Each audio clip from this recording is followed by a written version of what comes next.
Good evening everyone and welcome to Talking Till Dawn. It's great to be back hosting an episode for the first time in a while. Martin has done an amazing job, as always, keeping things going. Damn right. I'd also like to thank those who've reached out recently about some of the real life stuff that's been going on. It's great to have such a lovely community of listeners out there. How the hell are you, Martin?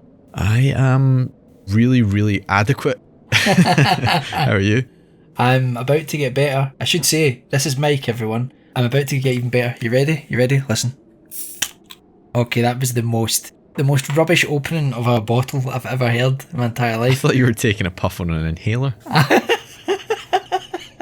No alcohol for me, because I'm waiting for my wife to enter labour at any point. So, I'm having a root beer. You don't drive. You could just get wrecked. But you know I get migraines and all that. That's a perfect excuse to leave leave the room. Yeah, that would be good. Right, so, it's been a while, but okay, are you comfortable, Matt? I don't like to get too comfortable. I think it's good to just have a bit of edge about us. But yes, I'm comfortable. I know, I actually feel bad because I'm about to talk about some really disturbing things and I've put the Christmas tree up. I know it's the 28th of November, but we decided to put the Christmas tree up and it's sitting right next to me. Jingle bells, burning witches smell. Yeah, I believe that's the old adage. Yeah. Okay, so tonight's show is about witches. Those who dabble in the occult, carving out fiendishly evil plans and carrying out murderous rituals to bring ruin into the lives of the innocent. At least that's what Hollywood and modern folklore tells us. Dig just a little deeper and you'll find instead harrowing stories of persecution, torture and execution. Whether you believe in real witchcraft or not, one aspect of history that is demonstrably true is that the accusation of being a witch has been used to excuse immoral and abhorrent acts of the very worst kind. I'm setting this up as a really positive episode, Martin, aren't I? Oh yeah. So a word of warning that tonight's discussion will touch upon violence, death, suicide and the torture of children. If you feel any of this will affect your well-being, do not feel bad about turning the show off and skipping to the next episode. I do that myself from time to time, so just to keep a clear head. I would have loved to have kept this episode a little more upbeat, but the case we're looking at tonight and its potential implications for how the word witch has been used to demonise people are so twisted that it's hard to smile about such things. I love supernatural claims and exploring those claims as much as Raymond's stance himself, Martin. But to use such claims to muddy the very real evils perpetrated in the past would be a disservice to those who lost their lives, and to us, a modern audience, who are trying to learn from what's gone on before us, so that we do not commit the same mistakes. Mistakes born out of hearsay, petty accusations, and unconstrained superstition. Even if we allow ourselves to speculate for a moment about the alleged powers of witches, no amount of bubbling cauldrons and demonic familiars can justify the murderous crimes of the accusers. So while we will explore claims of witchcraft tonight, some of this account is pretty incredible. I certainly would never want these speculations to undermine the victims who were killed for, in some circumstances, just being different. With that disclaimer said, let's dive into this case. This is going to be a two-parter, everyone. I should give you fair warning of that. This part is going to be discussing the case itself, the alleged occurrences that happened, and then in part two, we're going to be looking at the aftermath of that case and even a potential curse. Any mention of witches evokes the shadow of the Salem witch trials, which took place in Massachusetts between February of 1692 and May 1693. And of course, we'll probably cover that famous case at a later date, I would imagine. But you and I, Martin, we like to step off the beaten path from time to time and delve into strange events that are a little less known. And if those events can take place near where we live, then all the better. Yeah, it's local shit. Some local shit. Just 3 years after the Salem trials ended across the Atlantic, back home here in Scotland, a claim of witchcraft would be made that would inevitably lead to a brutal conclusion and, some argue, a very real curse. In John Miller's A History of the Witches of Renfrewshire, one of the most complete accounts of this case is given. John Miller collated many of the oldest documents surrounding these executions, and so much of tonight's story comes directly from his account and from those documents themselves. Most other accounts found surrounding what would go on to be known as the Paisley Witch Trials, especially online, seem to only brush over these events with a few paragraphs. That's as far as I can find. I may be proven wrong about that. So I focused mainly on this one book. How accurate Miller's book is, I don't know, without being able to directly get at the archival information going back to the late 1600s. For now at least, this book is where we must begin. And when was that published? 1809, I think. So he does have access to records that we don't have online today, I would expect. Yeah, but there is actually an anomaly with the book itself, which we'll talk about a little bit in episode 2. That may play into that a little bit, but we'll get to that eventually. Which is changing the past again. I know. There's a quote at the beginning of the book which sets the scene for where we're going. I initially thought it was from a Gothic novel by Matthew Gregory Lewis called The Monk, which was published in 1796, so 100 years after this case, but it goes back to a Roman poet actually, Horace, who died in 27 BC, and the line is, "Dreams, magic terrors, spells of mighty power, witches and ghosts who rove a midnight hour." So this shows how ancient the concept of a witch is, even if they in fact used different terminology for them at that time. I just found it fascinating and wanted to mention it, as so much of my understanding of the Paisley Witches comes from it. Sounds great, I'd love to read it. Yeah, it was like a treasure trove of letters and other documents, so you felt like you were a character from a Lovecraftian story, reading over different people's accounts. One thing, just what you were saying there about how old the idea of witches are, you know, if you go back to like the three fates in classical writing, you know, like the three fates which appeared in legends going back to ancient Greek and Roman times, and then were reused in Shakespeare as like the three witches. Right. You know, so it ties it into something that goes way back into history, pre-classical times even. So yeah, I actually tried to find out what the original Roman Latin was of this phrase that opens the book. Yeah. And as far as I could tell, the English translation uses the word witch, but I don't think the actual term witch is in use there. Yeah. I can't remember what it is, but it's different from witch, but it has the same sort of connotations. Yeah, it's applying our cultural frame of reference to... Yeah. You know, I think there's certainly an argument could be made that fear of witches, and I know that there's male witches, and I think in this case possibly maybe some as well, not to spoil anything, but I think in general that fear of witches goes right back to the kind of idea, and especially in older male-dominated societies, of fear of women having knowledge that maybe men don't have, or having their own wisdom, and that's always been something that's been a bit suspect. And so there's always been this image in society of these frightening, powerful women who might be up to no good. Yeah. So the book is made up of records and previously unpublished extracts from the Presbytery of Paisley, which I believe was Protestant at the time, and both Scottish and British history are replete with conflicts between different Christian sects. So these excerpts are actually horrendously anti-Catholic in their language and blame the Catholic Church for transforming the evils of Satan himself into the harmless and innocent appearance of fairies and brownies.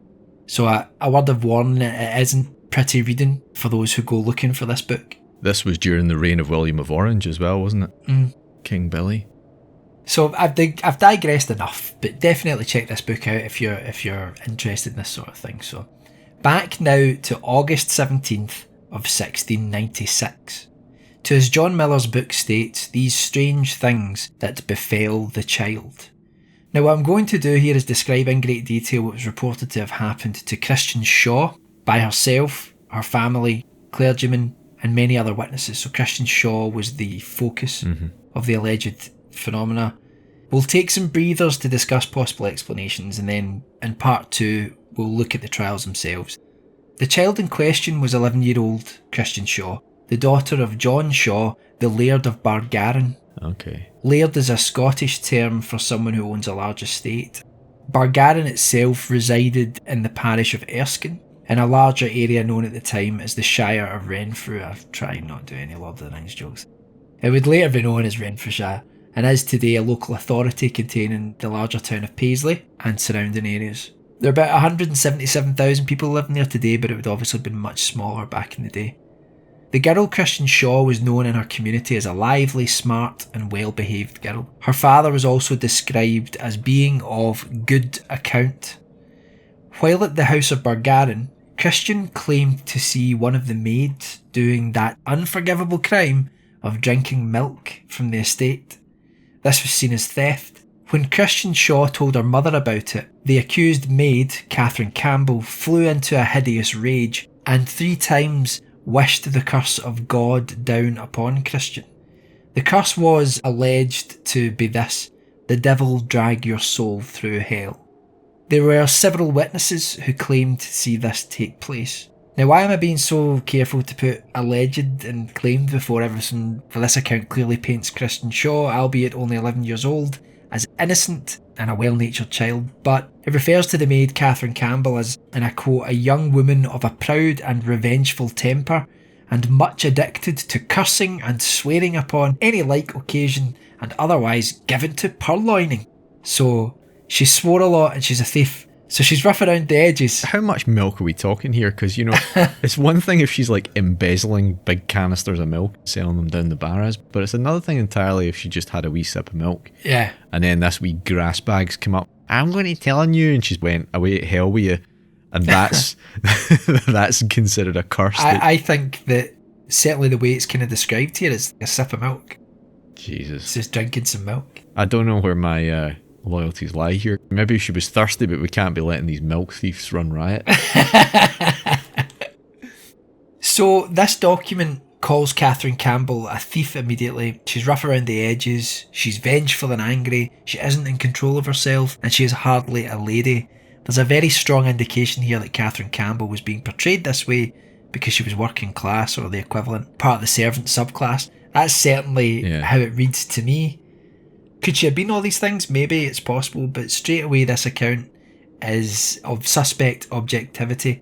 The language used is just accusatory from the word go. I mean, what does it really matter if she swore a lot? Probably lots of people use that kind of language. Yeah. Like nowadays, the strongest swear words are sexual in nature in English, but if you go to places that have an even stronger kind of Protestant tradition than Scotland, if you go to Scandinavia, places like Finland, for example, the strongest swear words are religious swear words. Oh, yeah. The word for devil, or in some cultures, that's considered really, really strong. And I imagine that back in the past, when the church had a much stronger hold on the culture, that was probably the same here as well. So someone spouting off, the devil take you.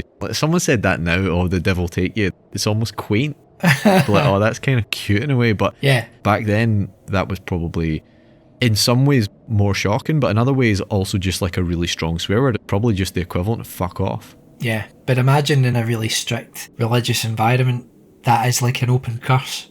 You're cursing someone, and well, that's where we have curse words, isn't it? Yeah. I remember when I was a kid, the next door neighbours were pretty rough. Mm-hmm. I learned swear words from that family before they moved away. I remember using swear words. My mum sort of being very calm, being like, right, what does that mean? Where did you hear that? Mm-hmm. And do you know what it means? But then I remember saying something that I thought was nowhere near as bad. I was in the kitchen and I remember saying bloody. Mm. And my mum was like, you mustn't ever say that. She said, do you know what that means? By the blood of Jesus Christ. And my mum wasn't like, I think she was religious when she was younger, but she wasn't religious. I wasn't baptised or anything or brought up in a church. But just that phrase, she was like, that's like the worst thing you can say. Wow. It always stayed with me, that. I'm going to start using that. Overcharged in a shop and then just shout, by the blood of Jesus Christ.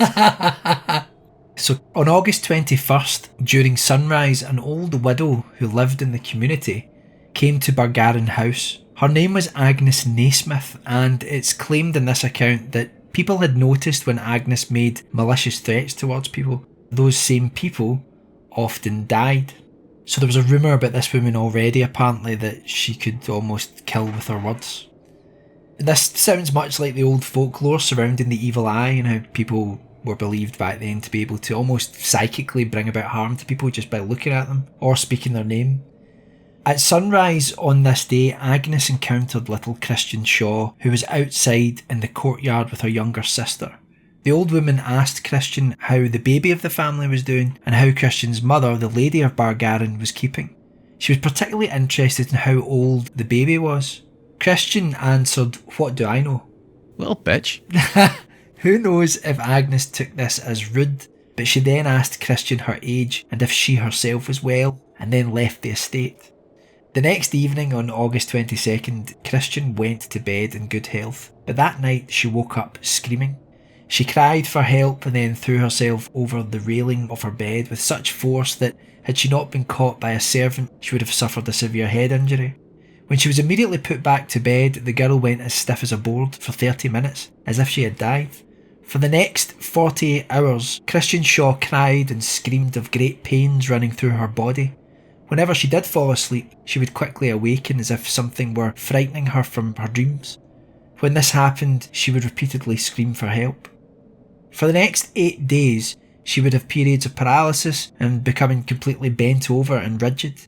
She continued to feel the pain, which was now localised in the left side of her body. She lost the ability to speak for the most part. Occasionally she would have short intervals where her illness would miraculously disappear, only to be thrown back into the same symptoms, screaming and losing the ability to form words. By mid-September, so this has been going on for nearly a month now, Christian began to see something in the room with her. No one else could see it, and at times she would fight as though being attacked by an unknown, invisible creature. It took 4 men to hold her down during these episodes, and when they touched her body, Christian screamed out as if they were trying to kill her. A doctor and an apothecary were brought in to help. They tried every remedy they knew, including bloodletting, which was an old practice where people were cut in order to remove blood from a person's system. It was believed this would bring the blood back into balance, helping cure many illnesses. Needless to say, this didn't work. The doctor noted that Christian's stomach rose and fell like a bellows, and she moved in a strange way that made the entire bed shake violently. Now let's stop for a second here. 2 observations. The first is that this sounds very much like seizures.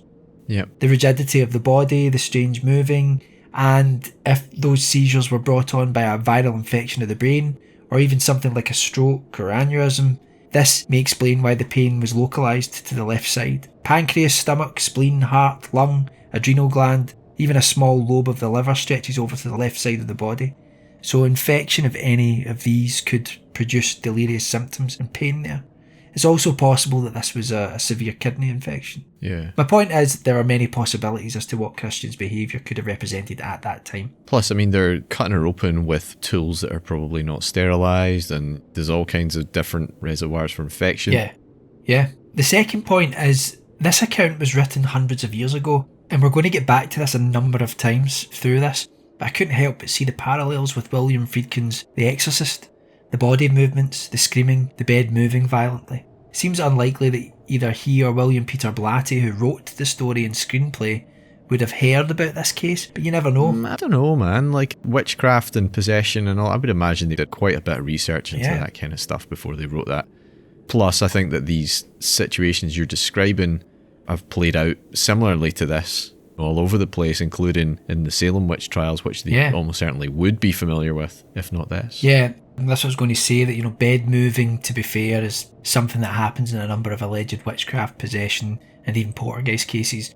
There are other places that they could have drawn these influences from. So far, they're pretty generic in those terms. Yeah. In the document it says that this bed moving caused great consternation in visitors. So it's possible that already people were frightened or anxious about what they were seeing and thinking that it might be the result of something supernatural. Now, in the period after this is where the first explicit accusation comes, and it comes from Christian herself. She began to regain her ability to talk during these episodes. While she was screaming and writhing in pain, she described how the maid who stole the milk, Catherine Campbell, and the old widow, Agnes Naismith, were cutting into parts of her body. Whenever Christian came out of these attacks, she refused to believe that her hallucinations about the 2 women cutting into her were real, but witnesses claimed that they saw both women appear over the girl, and this changed her mind.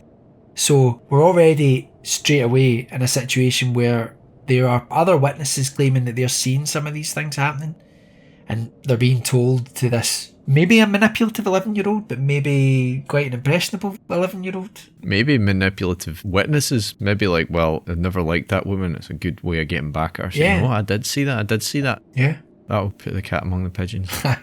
That's a great say. Christian's episodes of agony and strange behaviour continued for months. Eventually she was sent to a physician in the city of Glasgow for treatment. There she was treated for 10 days and on returning home seemed to have been cured. However, 2 weeks later, the episodes returned. It seems that in the descriptions of these newer episodes, the pain in her left side became a warning sign, usually followed by intense convulsions and visions. When going through this ordeal, her head would arch forward down over her neck.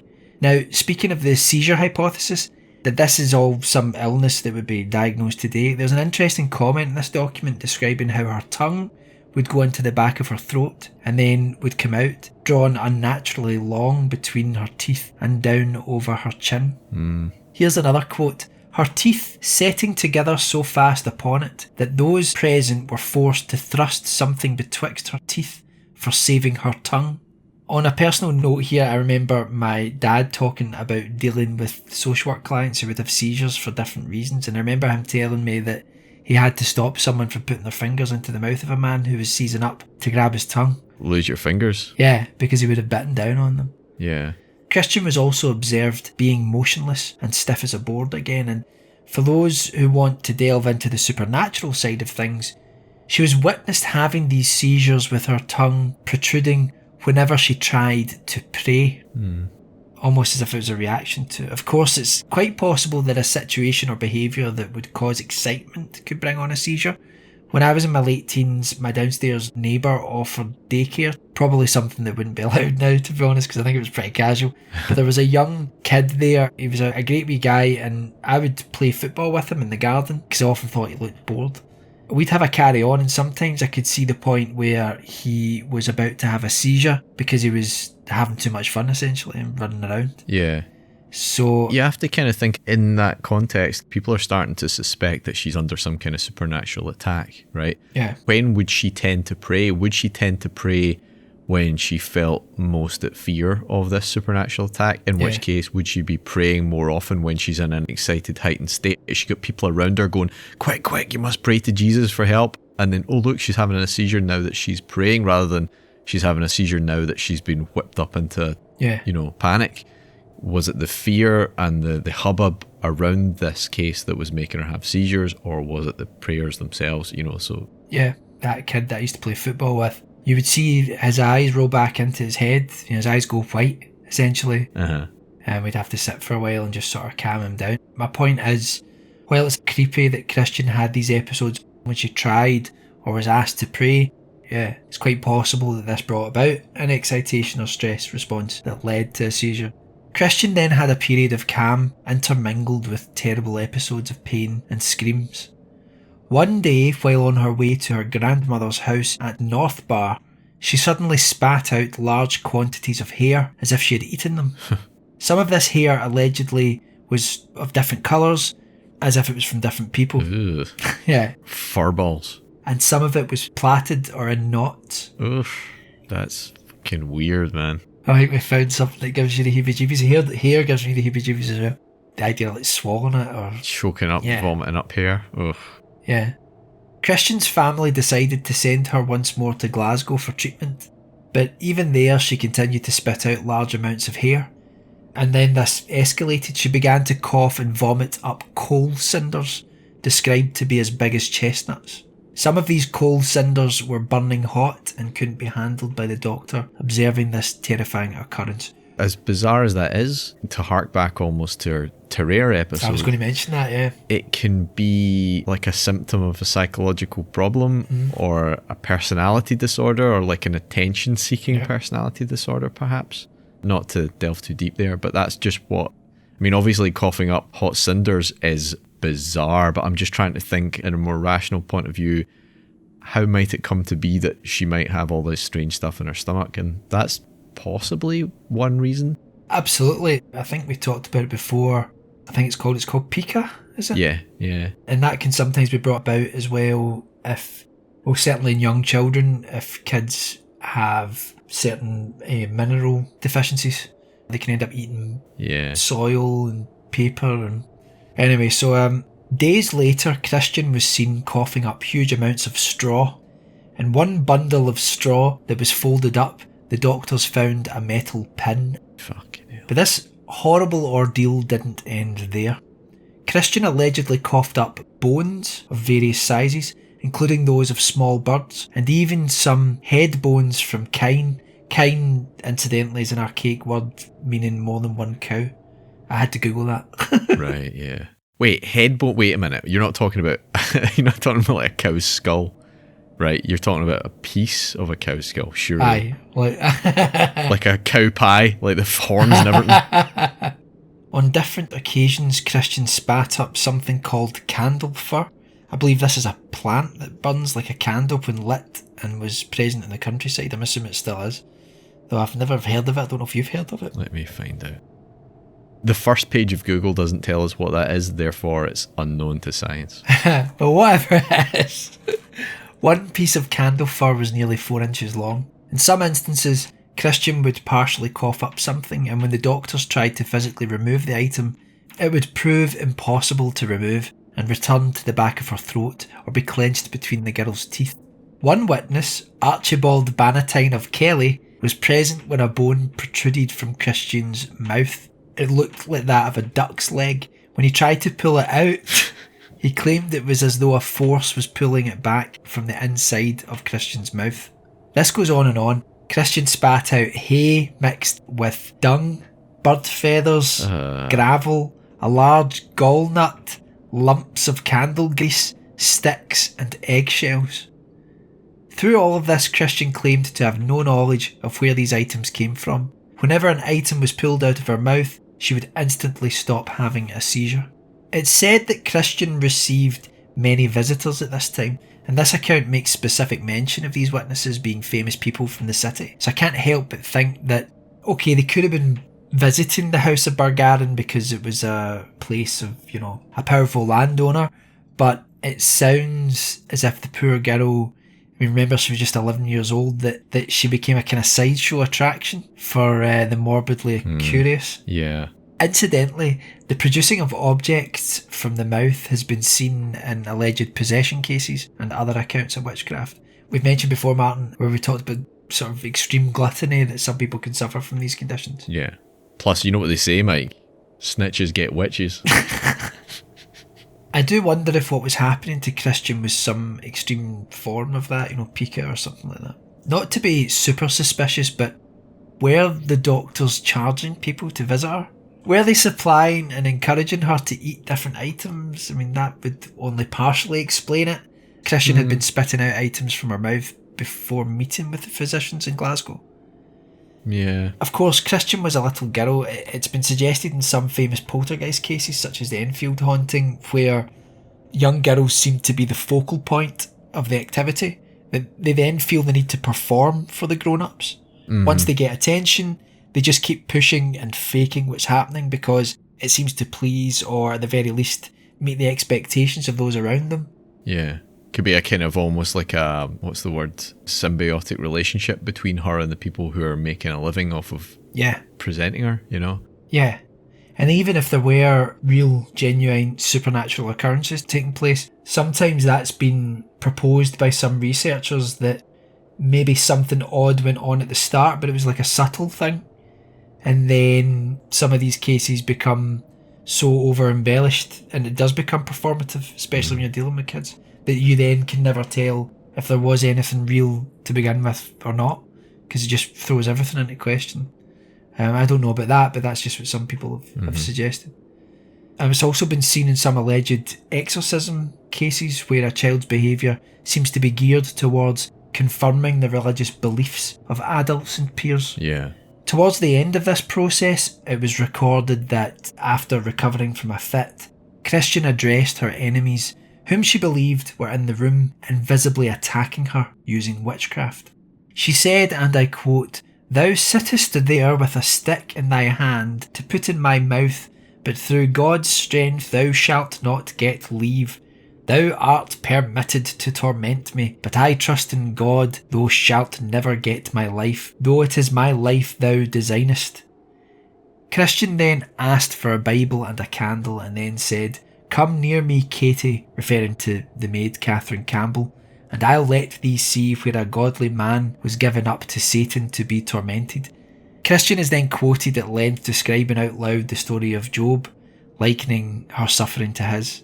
She then goes on, again for several pages, about Catherine's relationship to Satan and how she'll end up in hell for her crimes. This entire passage in the document and its descriptions of Christian's devout religious beliefs do play into that idea for me that her case was being used to bolster the views of those of her church. How old is this girl? 11. 11.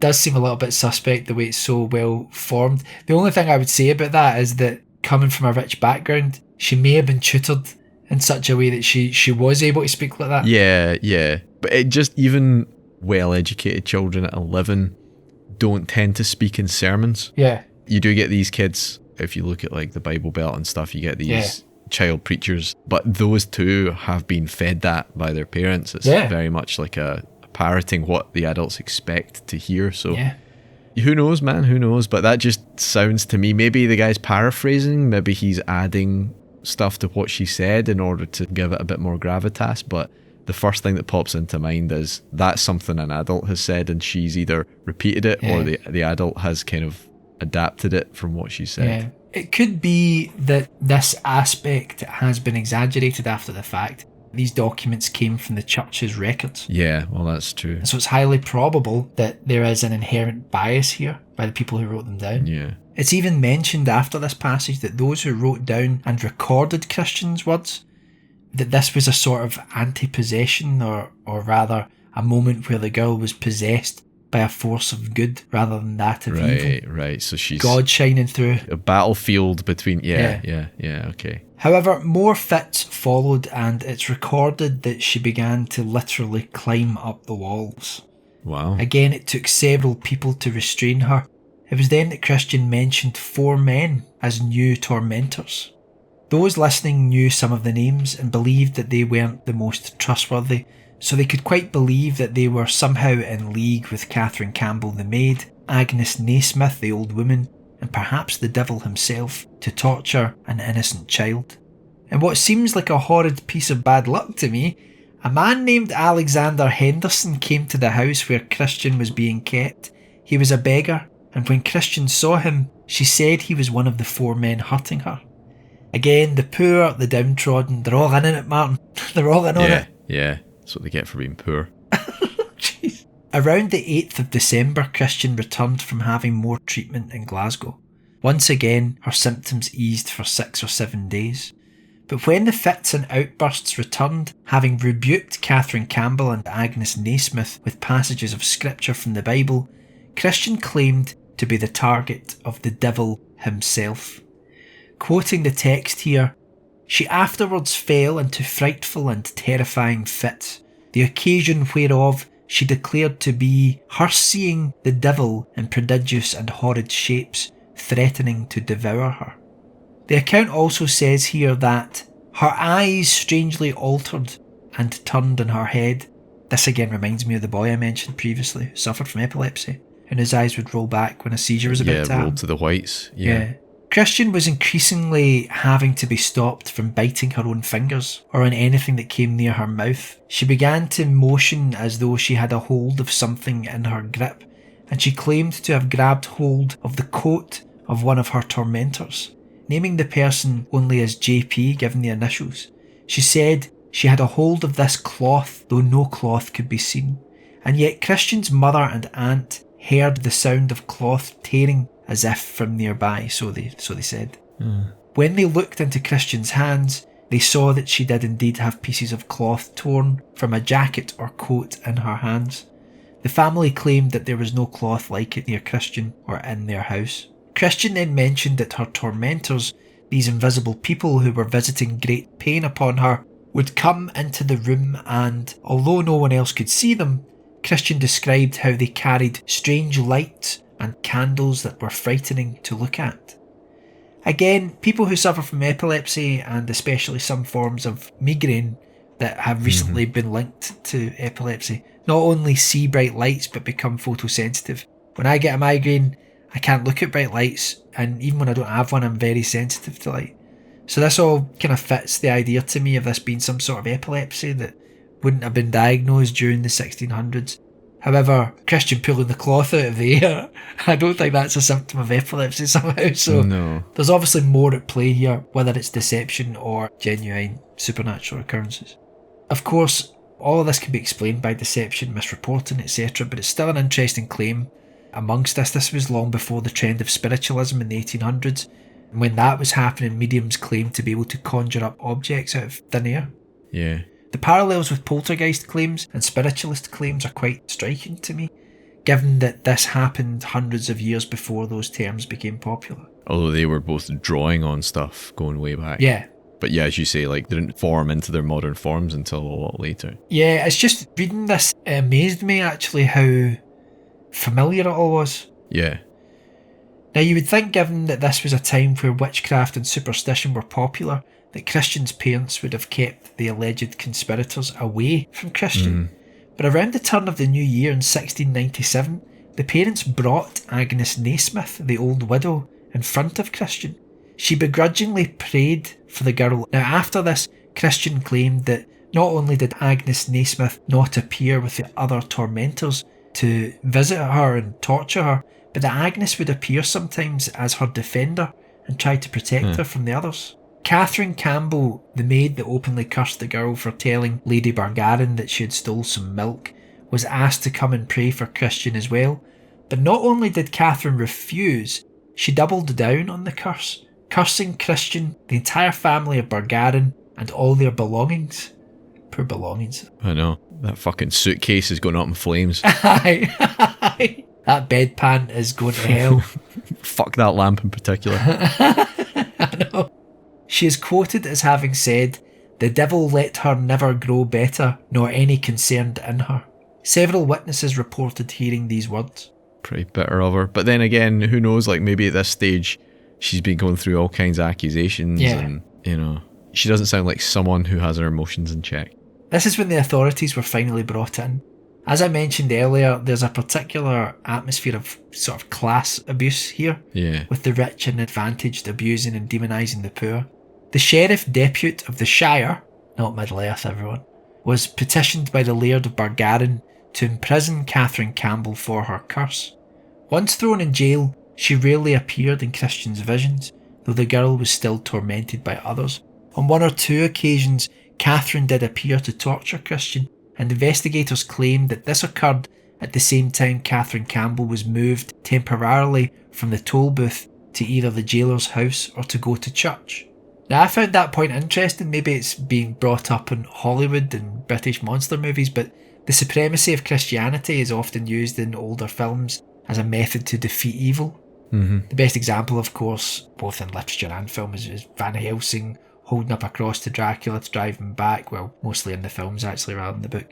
But here, in this allegedly real event, they claimed that somehow Catherine's powers increased while she was at church, but the wording is slightly difficult here. Well, I think the implication would be that she was out of her cell there. That seemed to be but that's more... what I'm going to say. The way it's written, I couldn't really tell if they meant while she's in church or whether she was on her way to the church. You know, so just for something that was so pro Christianity, I thought it was interesting. Here's another interesting point. When authorities searched Catherine Campbell, they claimed to find balls of hair of several colours in her pocket. Someone threw the hair into a fire, and after that, Christian's coughing up of hair is said to have ceased. Huh, that's interesting. Christian then claimed to hear her invisible tormentors discussing this and saying that Catherine Campbell had made the ball out of cut hair when Christian had supposedly started having the episodes. They mention here for the first time that Christian's problems began when her hair was cut. Two things about that. The first is that losing power when having one's hair cut is a theme in the Bible when Samson has his hair cut by Delilah. This isn't overtly mentioned in the manuscript, but considering that the way the source material has been written as a defence of Christianity, having moral and spiritual superiority, I thought it was interesting. The second point here is that if she had large amounts of hair cut from her head just before the beginning of her ordeal, is it possible that Christian either ate or kept some of this hair? And that's how witnesses were fooled. Not trying to victim shame everyone, but we're just looking at the possibilities. In that same January of 1697, Christian became very weak and lay very still. Her voice was hardly audible. When her family tried to rouse her, she leaped up screaming and then began dancing and singing for a long time, laughing loudly and pulling her clothes off. A minister was present with Christian's father and they weren't strong enough to restrain her. Instead, they prayed and alleged that this stopped the episode. When asked if she could remember anything of the ordeal, Christian said that the witches, and this seems to be the first quote I can find where Christian uses that word, enclosed her in a circle or ring and then danced and sang around her, and she then felt happy joining in. During another occasion, Christian stripped completely, dancing again. This encircling of the girl and the dancing certainly evokes images of folk magic, and more popular images of folk magic that you've seen in recent times in pop culture. Mm-hmm. I'm thinking of the circle around the Wicker Man and things like that. Yeah, it goes way back. I mean, a lot of sects of Christianity, maybe the Free Church, the Scottish Free Church, banned music and dancing, or at a certain point they did, because there's associations with witchcraft and magic going back into prehistory. Yeah. There's various cultures that use dance to go into trance-like states, and yeah, 100%. You're right, it's really present in modern film productions and stuff, but it goes way back into human prehistory. I mean, it may well be the original use for things like music and dance was some sort of religious or magical purpose. Yeah. In another episode, Christian ran out of her room and through the passageways of Bargarin House, laughing strangely. Witnesses said that her feet did not touch the ground. She then escaped on another night, where it's said that she ended up in the top of the house, where she met with apparitions of strange and unaccountable things. If there's anything that's Lovecraftian, it's that. Who's to say she's not the witch in all this? Yeah, exactly. Blame the victim. Sorry, I'm joking. Christian was then found trying to escape through the gates of Bargarin House on more than one occasion. After this, she said that as many as 20 or so invisible people were trying to drag her out by a rope and drown her in a well. A local minister and 3 elders from the church would regularly visit, carrying out blessings and prayers. Christian would react terribly to this in the beginning, screaming and laughing, but eventually she would calm. This again makes you think about The Exorcist, with the exhausted priests trying to rid Regan of Pazuzu, and I really wonder if William Peter Blatty read this account. After one of these praying sessions, and at the end of a great number of fits and outbursts, Christian Shaw told witnesses that she had heard something terrible from her tormentors, but dared not repeat it for fear of reprisals. She eventually was persuaded by her mother to share the information, but as she whispered it to her mother, she then experienced the attacks once more on her body. The Lady of Bargarin, Christian's mother, was then able to relate to others that Christian had heard her tormentors, the evil invisible figures visiting her to cut into her body, discuss a feast that they were planning. It was to take place in the orchard of Bargarin nearby. It's said that long after these episodes, 3 of the alleged conspirators confirmed that they had indeed planned a feast in the orchard at that time, but we'll get to that in episode 2. Another attack occurred, and this time witnesses said that Christian was carried from the room as if by an invisible force and dragged down several flights of stairs into the cellar beneath Bargarin House. When a minister named Alexander King, who was present, chased after the girl and found her in the cellar in the darkness, he said that while he tried to keep her safe by wrapping his arms around her... So she was physically dragged down there. This wasn't like in my dream I was taken down there. She was physically dragged. This is what amazes me about these accounts, is there are so many witnesses, and it's either going to be... Well, we'll get to the reasons for it, but it's quite incredible the number of people that are said to have seen things go on. So the minister said that there was an unseen force trying to drag her down deeper into the bowels of the old building. When this attack ceased, Christian was put back upstairs and into bed. She then told the minister and others that the invisible people who were torturing her had encouraged her to go down into the cellar for one reason only. In a large meal chest in the dark, the devil himself was said to be waiting. Exhausted, Christian was able to get some sleep, but it was reported that during the night, while Christian was accounted for and soundly sleeping, that horrid cries and shrieks came out of the darkness surrounding Bargarin House. Those who heard those voices stated that they were the same ones that came from Christian's mouth when she was seized by these unknown assailants. The residents of Bargarin House were all accounted for, while these voices called out in agony. Christian was later told about these voices at night, and her family described them as those of irrational wild beasts. But Christian said no, she knew where those voices came from. They were the voices of two of the conspirators.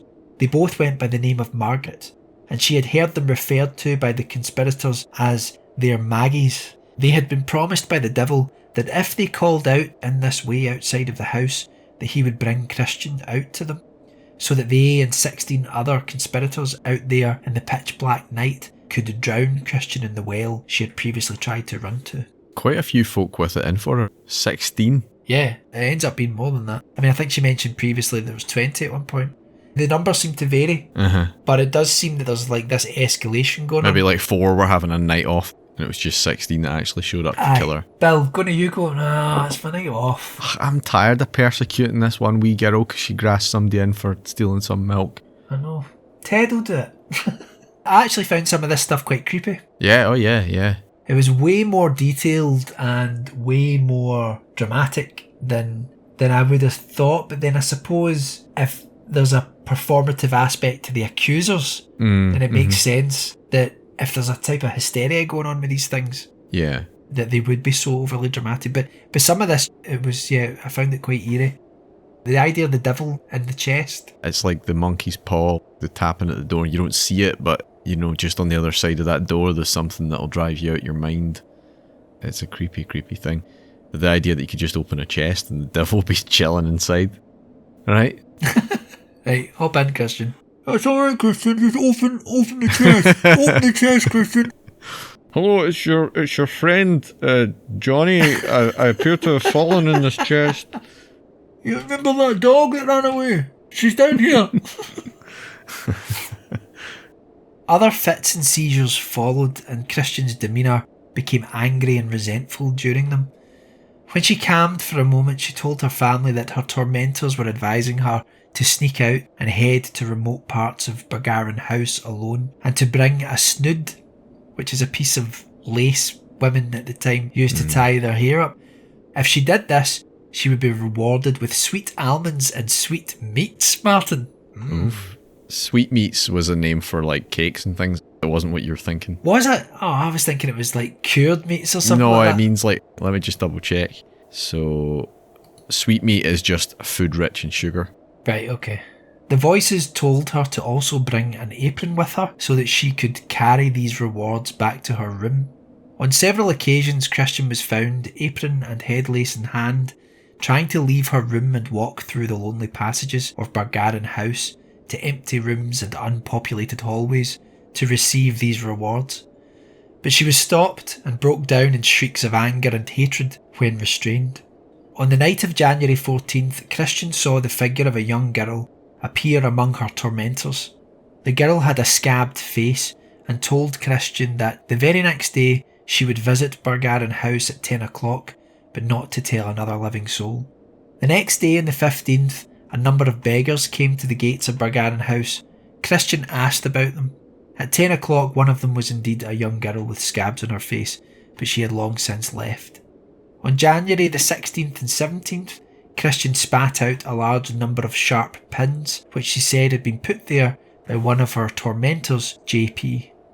On January 21st, Christian began to describe how cats, ravens, owls and horses were destroying and pressing down on her as she lay in bed. When Christian's mother and another woman helped Christian out of bed following one of these episodes, they stated that they saw something moving under the blankets that was the size of a cat. After hearing her tormentors discuss a new plan to carry her body out of a hall window to drown her in the well, Christian desperately tried to reach the window several times and had to be restrained. Asking Christian to recite passages from the Bible or even asking about God was enough now to cause the fits, and it was said that Christian's mouth opened so wide during these episodes that it was as if her jaw was dislocated. Her jaw would then snap together with incredible force. The rest of her body began to be twisted and contorted too. Her shoulder blade, elbow and wrists would snap back, and her body would appear as if her neck and ankles had been tied together. Again, this kind of reminds me of The Exorcist, especially the famous scene that was added back into the director's cut where Regan contorts and moves down the staircase like a spider. If I'm reading these descriptions correctly, Christian's head and neck were arching backwards to her heels in a similar way. There just seems to be so many parallels. On January 22nd, after another prayer session, ministers present witnessed Christian making hideous noise and insulting the ministers with vulgarities. She then attacked them, punching and kicking. When this subsided, she stated that the, and I quote, hellish crew about her forced her to do it, and that the words coming from her mouth were not her own. The document states that during another episode, her head twisted round, sometimes her neck bones seemed to be dissolved. Come on. I did search to see if William Peter Blatty, who wrote The Exorcist, mentioned the Paisley Witches anywhere, or if William Friedkin did, the director, but as far as I can see, there's no direct connection. If anyone out there knows of any connection, I'd really appreciate to hear from you at talkingtildawn@gmail.com. I mean, there's a lot written about this case. It's not really that obscure. We think, because it's Scottish, no one will have heard it, but that's not usually the case. You know, think about a lot of legends that come from here. People took them to other parts of the world, or they've had books published about them since. So it wouldn't surprise me. I mean, it could also just be parallel thinking, or it's also possible that Christian Shaw's episodes later influenced exorcism cases that then in turn influenced the making of The Exorcist. Also, this was, if I'm right in thinking, just after the witchcraft cases in Salem, am I right? Yeah, we said that earlier. 3 years later. 3 years later. So it's also possible that, I don't really know all the details of that case, but some of these events may have occurred within the Salem witch cases, similar things. And then whether you believe there really is, like, witches really do have these powers, or if maybe this girl has read about that. Possibly, who knows, you know. You wonder how much that story would spread to there, though, but I mean, I suppose you never know. This is the early modern era, 1697, was it? So, you know, there is, you know, transatlantic trade, there's... Oh, no, of course. I'm not saying it's beyond the realms of possibility. I'm just saying that it's 3 years, you just wonder. After January 22nd, Christian claimed to know things about her tormentors, but any time she tried to pass that knowledge on, a fit would occur, stopping her. She became so fearful of these episodes that she was reluctant to divulge what she knew. Eventually, Christian stated that there were 15 of her tormentors causing direct harm, and she named many of them. She then said that they had temporarily left Bargarin House, but that one woman was asked to remain to spy on Christian. Around this time, Christian's brother and sister said that they saw, on that very morning, a strange woman in a hooded red coat sitting beneath an apple tree. That night, after divulging the presence of this woman, Christian's belly became swollen like she was pregnant, and her eyes pulled deep inside her skull, so far that witnesses thought she would never be able to see again. There are some mentions here that Christian began to have an enchanted hand. That's what they describe it as. I've actually got it in quotations. That's from the document, an enchanted hand, where one hand seemed possessed with an agency outside of her own and would try to strangle her. We've talked about it before on the podcast about different types of psychiatric disorders where people have a sort of disassociative thing going on with a limb that they don't think is theirs. And then there's even people who have like split brain and things like that, where one hand seems to be being controlled by outside of the conscious awareness. But there's also a strange incident here, if it's not all utterly bizarre and disturbing anyway, where Christian stabbed herself in the leg with a penknife. Bizarre thing is that if I'm reading it right, and as I said, the document is quite difficult to read in places, but the family gave the penknife back to her. Now, I know it's a different time, but maybe don't give your kid a penknife if they seem a bit stabby, you know, like, maybe it's not a good idea. The document states that the knife would be opened, though, by an unseen hand regularly, and people would witness it sort of opening of its own accord. Weird. On January 25th, Christian's throat swelled up, extended, and then sometimes violently contracted. She tried to cry out as though being strangled. Later, when describing how her throat had ballooned up, Christian said her tormentors had placed a ball inside her airways. Witnesses agreed that the bulges in her throat had appeared to be just like that. When February arrived, Christian had taken to looking around her room and being fearful of its corners. She even looked at the chimney, but was unable to describe what she could see. This was punctuated with episodes where she would go into rigor mortis, looking like someone who had been dead for several days before coming back to life. Not true rigor mortis, surely, because that's like when you're dead. Well, there's a number of times through the document where they describe as if she's dead. Right. And that she's gone rigid, and then after about 30 minutes she comes back. But it doesn't, the wording is quite difficult, so I don't know if they're saying precisely that they thought she had died. I don't think they're saying that. It's just... It's hyperbole, probably. Yeah. But sometimes they've described it as if she was like someone who died for several days, so I don't know if they're talking about like her body bloating or, Finally, Christian seemed able to pass on some of the knowledge that she had gained from listening to her invisible tormentors. She said that they had placed a charm on her to cause some of her symptoms, and that this charm could be found under her bed.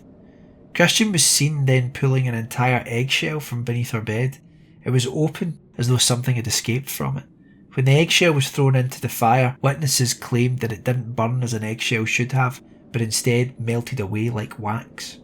When this was done, Christian said that some of the witch's powers had waned, and that she would be able to tell more without being brutally handled. She told her family that her tormentors were trying to convert her into a witch herself, promising health and riches in return. The witches had also asked for Christian's consent so that they could take the life of her sister as a sacrifice. Her baby sister had been removed from the house due to what was going on and had been nursed elsewhere. Christian told her parents that a charm would be found placed on top of the house above her sister's room.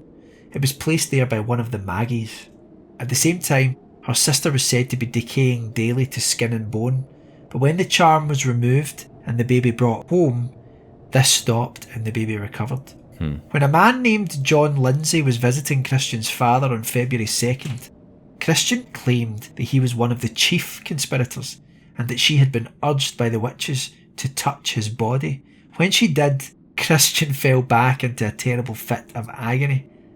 John Lindsay was seized and interrogated immediately, which I actually think the way it's been written here means he was interviewed about it rather than anything more violent. When John claimed no knowledge of this and held Christian's hand, she fell into a deep rigor mortis again on the floor, only to leap up, tear off her clothes and jump on the man. One way that they tried to show John's guilt was by other people holding Christian's hand. She was only affected when it was John Lindsay.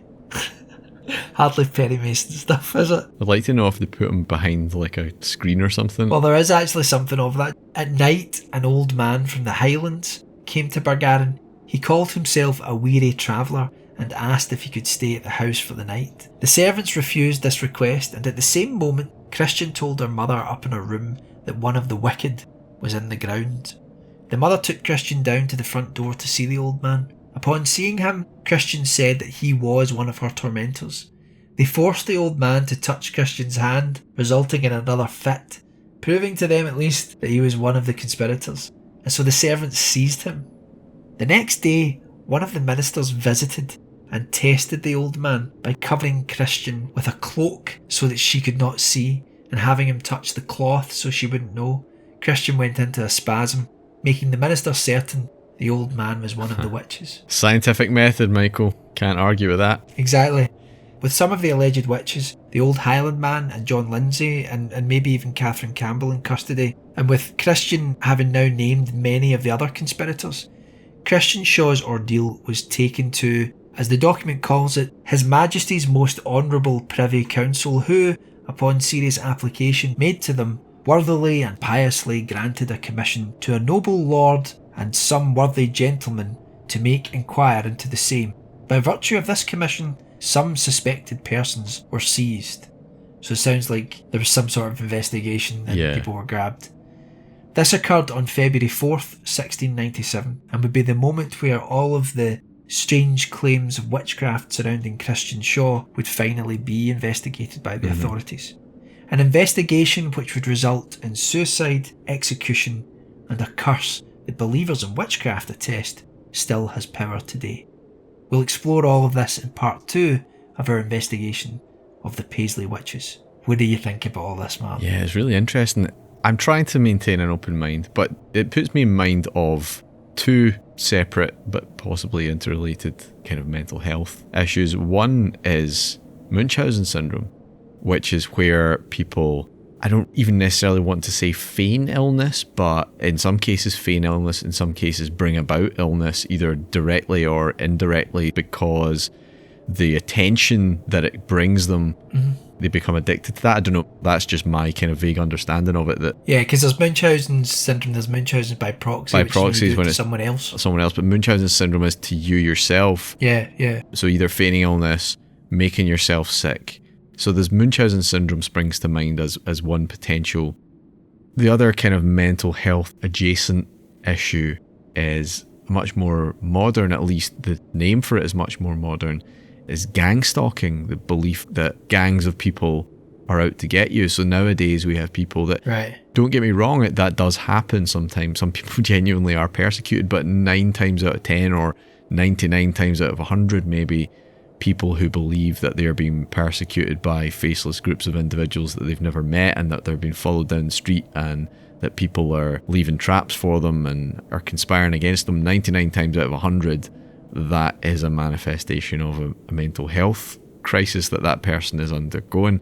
So maybe that and Munchausen's could emerge from some other underlying mental health issue, and maybe that's, there's a circular feeding frenzy between that and the superstitious beliefs of the locals and of the authorities, and maybe a little bit of interclass conflict going on. Who knows? Like, that just kind of sprung to mind. I'm not saying there's definitely not more to it than that, but those explanations definitely popped to the forefront of my mind while you were explaining this. Yeah, that's really interesting. I'd obviously thought about the possibility of it being a psychiatric issue, but I hadn't thought specifically about Munchausen's, and gang stalking vaguely rings a bell, but I didn't really know about that. But I think you're right though, it's difficult knowing what we know, and we still see this. What's really quite terrifying to me is that I remember there being an incident, I think it was recently, not that long ago, in Mexico. Yeah. I don't know if you remember this, there were 2 men who were stopped by the police, and then the 2 men were taken into the police station. Yeah. For something tiny, some really small violation.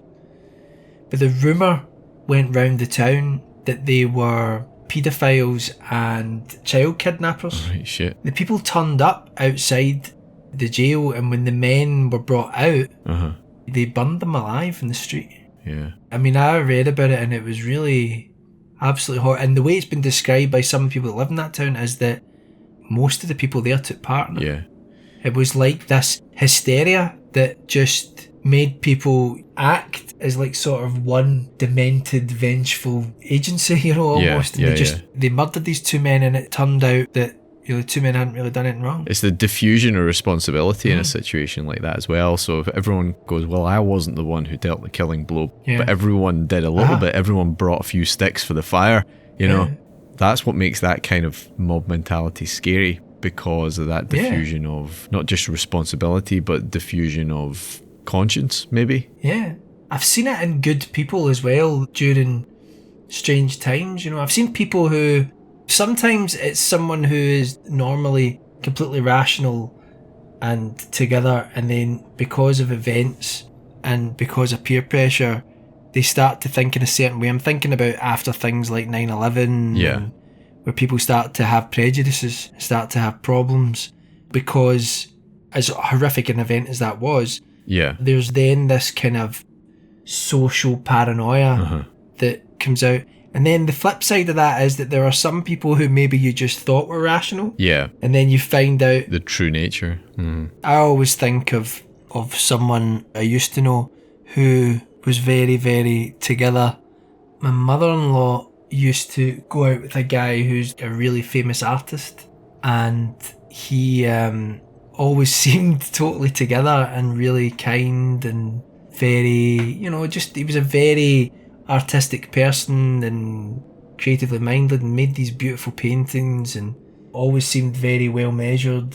And then all of a sudden one night I'm sitting talking to him, and we started talking about poverty around the world and things like that, and started talking about, like, how do you make things better in the world? How do you make things fairer? You know, why is it that we live in a country where we have everything we want, pretty much? Mm-hmm. Not everything we want, but we live in luxury compared to most of the human population, and that seems unfair to me. So what could be done to lift everyone up? And he started talking about Africa and started talking about poverty in Africa. And he's like, I know, it's terrible, isn't it? It's terrible. And then he just said, maybe we should just bomb the place. And I was like, I was literally sitting there and I was like, oh, that's interesting theory. What do you mean? And he's like, maybe we should just wipe the place out. You know, if people are suffering anyway, we might as well just get rid of them. Jesus Christ. And I couldn't believe it. This was a guy who I'd known him for a few years. Uh-huh. And I couldn't believe it. I was literally sitting there. I think I laughed. I think I actually laughed, and I'm like, right, no, but seriously, like, what do you actually think? And he was genuinely like, no, this is what I really think. He then expanded on that, and it was like, places that aren't quote unquote as civilized as here should maybe just be wiped. Did he have a kind of ordered ideology behind that? He wasn't like a neo-fascist or anything like that. He was just... Not that I know of, no. Not that I know of. But then once you start hearing that coming out of someone and they seem really sincere... Like, I know some people that say things taboo. Yeah, he wasn't trying to shock you. He was genuinely positing that as a... If he was really good at it. But I don't think he was, you know. Like, I think he was genuine. Maybe he's just a fucking idiot. But anyway, my point is that sometimes in situations like this, we have, like, mob mentality. Anyone is capable of being irrational. Yeah. No matter how you look on the world, it's important to know that you're capable of being completely irrational. Of course, yeah. And not even realising that you're doing it. And it's also important to know how influential peers in society is in terms of normative forces that normalise certain types of behaviour, make things seem completely acceptable. But also that there are some people who seem completely reasonable because they're quite happy existing in society's rules and prospering. Yeah. But then if you peel away the layers a little bit, you start to realise, if the shit hit the fan, I think he might eat me. You know? Speaking about like mob mentality, and in the Niger Delta and in West Africa specifically, there's a huge problem with belief in child witches. I don't know if you know about this. Yeah. There's a very specific movement of charismatic, born-again preachers who very, very stridently claim that there are child witches bringing about all kinds of problems in West Africa. And people, you know, there have been cases of kids being killed, being sacrificed, being... Yeah. And again, that is very similar. Actually, it was kind of like a little flip side to the story that you're telling, where it's a child making the accusations, but it's almost exactly the same, and it's still going on today. And I'm sure it's going on today in other parts of the world as well. 100%. Witch hunts have been something that has gone back thousands of years, whether they've been called witches or something else, but yeah. We'll definitely get more into explanations behind this case in part 2. Obviously, like, it's difficult to take all of this at face value. The document itself seems skewed. We'll get into that. It may be that the document is what people claimed happened, and then you have to get into, well, you have all these different people in it. Oh, I think this guy is like the definition of an unreliable narrator. It's just a matter of picking out which parts are real and which parts are... And there's something... If that's even possible. There's something quite interesting about that we'll get to. Okay. Yeah, so it's a fascinating case. As I read about it and I was reading through that book, I genuinely, like, I could have stopped, because I tend to sort of write as a research, and I could have put that away and I could have just sat and read this thing, because it was so fascinating and it just seemed so outrageous and almost contemporary in places in terms of the things that were happening. As we mentioned before, it's probably because in pop culture with possessions and things like that, they've all been influenced by these earlier accounts. Aye. I'm highly sceptical that there was anything supernatural going on, but you never know if there was. Again, like I said earlier on with some of the claims about poltergeist cases, that some people think sometimes there may be something anomalous initially and then it's all performative after that. And like you say, it sort of feeds on itself, where adults are encouraging the children in some ways to keep going. Yeah, even indirectly, even just through the attention. That, I guess, is where Munchausen comes in, from the desirable attention and maybe other benefits that the child receives, not having to do chores, probably gifts and things. There has been a resurgence in the last 100 years of, you know, people identifying as witches and you know, it's Wicca and folk magic and things like that. And I'm not here to say that any of that is any less credible than any of the major religions or anything like that. I'm just saying that when it comes to what we know about other witch trials and how people were so easily persecuted, that it's very difficult to see it as anything else other than that. Yeah, I would say almost certainly that the people who are being persecuted here, as bad as it would be for someone who simply believed in like folk magic to be persecuted, the people who are being persecuted here, I suspect, aren't even that. It's probably just someone who's pissed off the wrong kid and has said the wrong things. Like, obviously, the time this occurred is kind of like maybe the last gasp of that kind of thinking. It's coming out of that. You're approaching Enlightenment, the Scottish Enlightenment and things. But, you know, if you go further back, you are in times where previous beliefs, you know, pre-Christian belief and anything seen as magical with a K, as we would probably now write it, would be actively persecuted. Yeah. But in actual fact, I think a lot of the people who were persecuted didn't even have anything to do with that. And in fact, I think probably pre-Christian belief in a lot of places was completely stamped out. Yeah. Long before this event took place. I think for the most part, I think some of it possibly survived, but more as like folk traditions rather than things that were tolerated. Yes, and often in ways that were subsumed into Christianity. Yeah, absolutely. Like the things that were kind of tolerated alongside the Christian church in local areas. Yeah. If it was in the city, for example, it wouldn't be tolerated, but maybe more rural areas, there would be things that would be in some ways. I think the most terrifying thing is these people that have just turned up at the house, and then all of a sudden, they're being called witches. Wrong house. Yeah. I think the other thing is that these kinds of accusations could sometimes be used as a way to keep either women, or in this case, just the poor or the socially disadvantaged in their place, or just people you didn't like in general. Although, obviously, the more wealthy you were, the more your voice would be heard by the people in authority, and therefore the more effective your cry of witch, you know. It was something that you could use to persecute someone, and if that someone happened to fit the mould, which would be female and not part of the establishment, then they were at greater risk of being persecuted based on someone's arbitrary statement. Yeah. It's a fascinating case, and hopefully we can get into, there's still some fascinating stuff coming up in part 2. Yeah, I'm looking forward to it. Hopefully we'll get to that soon. I need to say a quick greeting to our new supporters on Patreon. Joining us at the Nightbird level are Luke Jennings and Travis Payne. Luke and Travis, thank you both. And at the Dawnstar level, we are joined by Aaron Cushion. Aaron, thank you. Your support is greatly appreciated.